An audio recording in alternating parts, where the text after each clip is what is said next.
5 juta dosis vaksin ya. Jadi memang katanya sih saya dengar informasi dari kepala dinas itu akan datang bertahap. Memang kita harus sabar. Itu kan pakai pakai prioritas mungkin ya.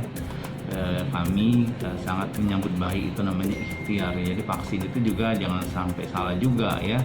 Vaksin itu namanya ikhtiar, usaha, keberhasilannya juga tergantung respon dari tubuh yang sudah divaksin nantinya ya.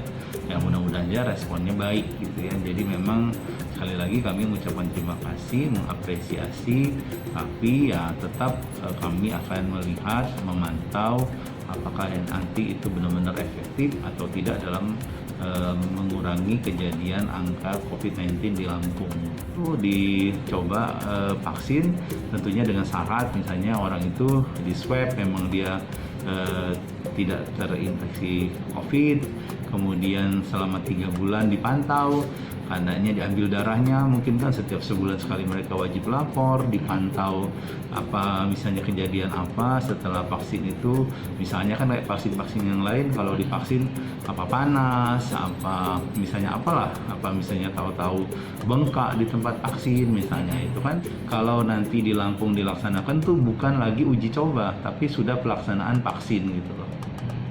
Di Kementerian Kesehatan itu akan bertahap tentunya ya, mulai dari umur saja. Umur dari 18 tahun sampai 59 tahun. Artinya yang di bawah 18 tahun dan di atas 59 tahun itu tidak divaksin. Nah, nanti sambil melihat ya.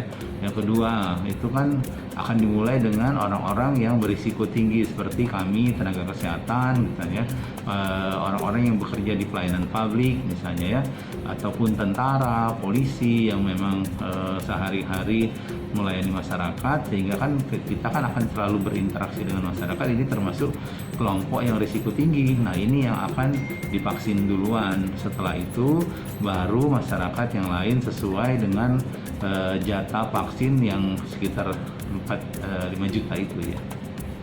Kementerian Kesehatan juga mengeluarkan semacam guideline yang tagline-nya itu tak kenal maka tak kebal gitu ya kalau nggak salah. Jadi vaksin itu juga sudah dipaparkan, termasuk masalah hal-hal yang sensitif misalnya kehalalan vaksin ini sendiri gitu ya. Kemudian juga mungkin nanti kelompok yang akan divaksin itu akan diberitahu, misalnya kalau divaksin akan efek samping yang mungkin saja terjadi, kemudian bagaimana cara mengatasinya, kemudian nanti setelah itu akan dipantau tentunya kan apa betul nanti terbentuk antibodi. Nah, tentunya kan kalau nggak salah biasanya kalau vaksin itu ada beberapa waktu, saya nggak tahu nih vaksin COVID ini. Sekali lagi masyarakat juga tetap saya takutnya kan nanti kalau ada vaksin jadi abai, jadi sudah dapat vaksin. Nah, itu kan tidak seperti itu. Vaksin itu juga kalau setelah disuntikan tergantung respon dari tubuh yang divaksin. Kalau dia nanti responnya kurang baik, tidak terbentuk antibodi tentunya kan. Nah, ini yang masyarakat tetap harus protokol kesehatan itu sampai nanti benar-benar pemerintah nanti yang menyatakan bahwa memang sudah efektif, efisien.